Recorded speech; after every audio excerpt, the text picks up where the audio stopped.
Chickpeas are great. They are healthy and cheap, but sometimes they are boring. Let's make them exciting. We will roast them until they are crispy, like a snack, but better for you. Roasted chickpeas are good on their own. You can also sprinkle them on salads, or add them to your favorite grain bowl. So many possibilities. First, gather your ingredients.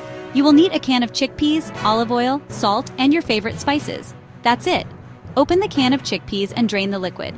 Pat them dry with a paper towel. This helps them get crispy. Spread the chickpeas on a baking sheet.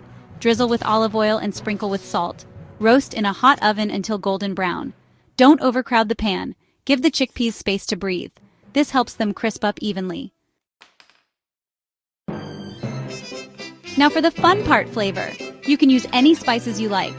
Smoky chickpeas, add smoked paprika. Spicy chickpeas, add chili powder. The possibilities are endless. Toss the chickpeas with your spices while they are still warm. This helps the flavors stick. Roasted chickpeas are a delicious and healthy snack. They are packed with protein and fiber, and they are so satisfying. Let the chickpeas cool completely before storing. This will keep them crispy. Store in an airtight container. So what are you waiting for? Try roasting chickpeas today. You won't regret it.